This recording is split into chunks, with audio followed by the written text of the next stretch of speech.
We are approaching the midseason point. We are at the midseason point. 17 games. You're looking at a halftime sort of cutoff for the midseason point, but we're really starting to get a little bit of perspective on what this NFL season for 2024 really does mean. And there are always surprises along the way, teams that were supposed to be good that really aren't, the Jets, teams that were supposed to be garbage but are really good. I don't know. I mean, the Vikings, maybe. I don't really have a whole lot of context for that one. The Broncos, but we're still figuring some of these things out. But there is an article today from ESPN.com titled, "What We Learned in the First Half of the NFL Season, What's Next?" And we get some insights on what Adam Teicher thinks about the Kansas City Chiefs. And I wanted to go over these things and offer some rebuttals to some of them. Now, the article starts here. What we learned in the first half of the NFL season. What's next? ESPN.com. FPI rank 4. Okay, well, if you want to rank the Kansas City Chiefs fourth for anything, that's your business, but don't make it mine. Chances to make the playoffs, 99.9%. That's true. Starting the season 7-0, you're basically a shoo-in. Chances to win their division, 96.4%.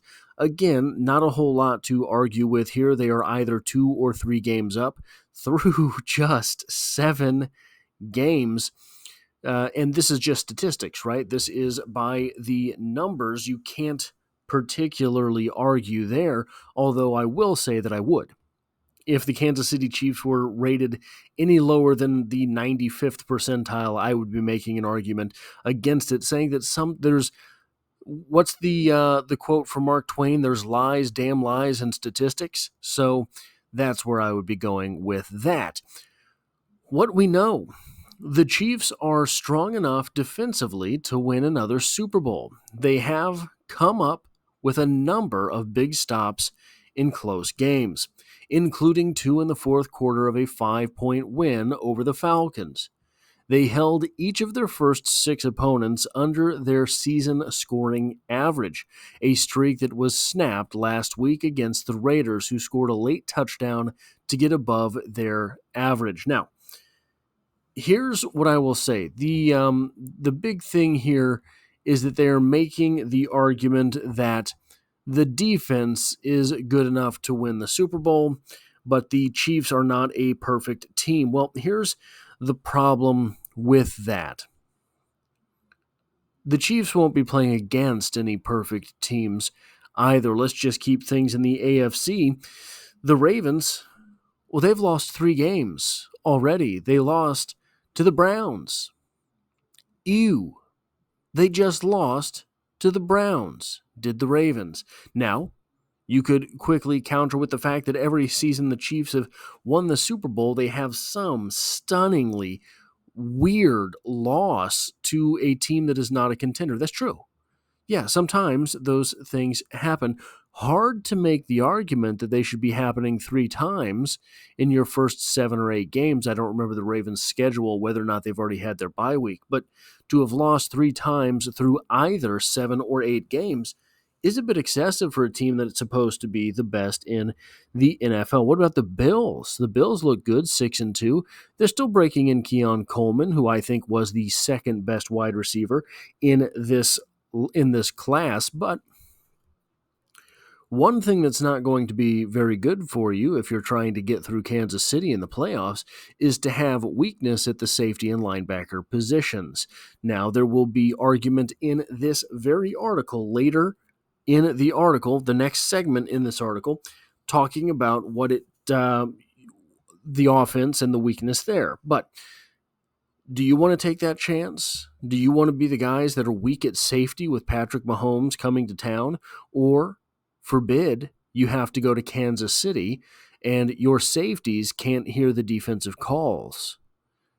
Your wide receivers, Keon Coleman being the young guy, can't hear in the huddle. Keon Coleman, a bit of a strange individual. Maybe he doesn't hear the whole play and just decides to freestyle.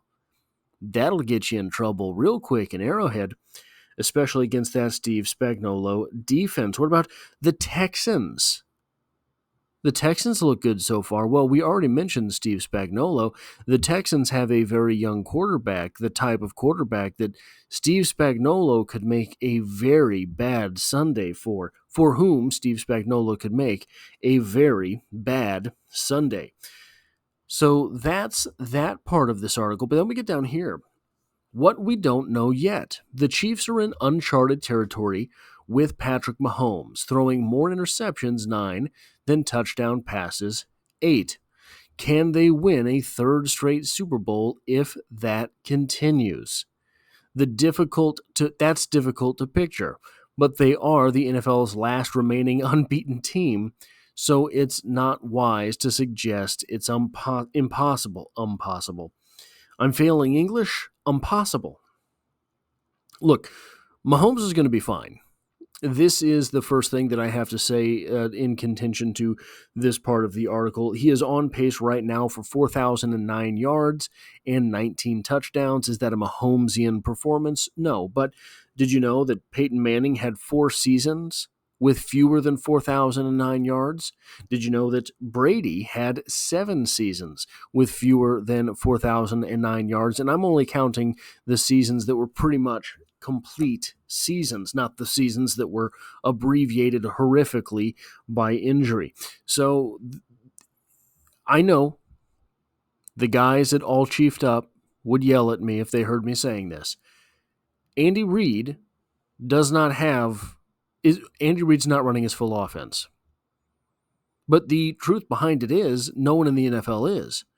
These things go as does the season. You learn your players, you install things for them, you learn your opponents and install things against them. In addition, the Kansas City Chiefs are still breaking in young wide receiver Xavier Worthy. The Kansas City Chiefs are extremely limited at the wide receiver position due to injury. There are guys that they just can't trust. There are guys that they just can't trust to do certain things. Now, will that change as the season goes on? Maybe. You're going to get Juju Smith-Schuster back from injury, probably. By the time the rumor now is, and I guess it's always sort of been the rumor, but the rumor is that Hollywood Brown could return for the playoffs. Will he be in shape? Who knows? Will he be able to participate or contribute very much? Who knows? But just having him on the field makes a difference in itself. We saw that from DeAndre Hopkins in this offense just last week. His presence alone opened things up for Kelsey, opened things up in the running game, will open things up for Xavier Worthy. So the offense right now is hampered regardless of who is on the field, regardless of who is throwing the football here in Kansas City. To suggest that the offense is untrustworthy to get you to the Super Bowl, I think, is a fool's errand. We thought this last year, and then the playoffs started, and Patrick Mahomes became a running back, a part-time running back, and all of a sudden, everything else opened up a little bit because it has to. The defense has to respect that. Now, Patrick Mahomes has been running a little bit more this season from time to time than maybe he would like to be, and maybe I would like to see more than I would like to see him running, but he's doing it, and he's winning games. That's the big idea. Stat that defined the first half. The Chiefs are averaging 122 rushing yards, close to their best in 12 seasons under Andy Reid. Having a reliable running game is one of the biggest reasons the Chiefs are 7-0. The rushing attack has helped the Chiefs win despite Mahomes not playing up to his standards and the team going through a rash of injuries at wide receiver. Now, don't hate me. Don't hate me, I understand. Don't hate me, I understand, but I am watching. I think Kareem Hunt is better than Isaiah Pacheco, even at this stage in his career. Kareem Hunt doesn't lose yards.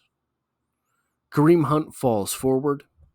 Kareem Hunt is resilient in his running, and I do not mean this simply to call the back mercurial in some form, fashion, facet, or manner. No, what I mean is that when he's in a jam and it looks as if forward progress is stalling, he cranks his body and backs into someone as opposed to hitting them. It's basically the same thing as the spin move in the open field, but with leverage.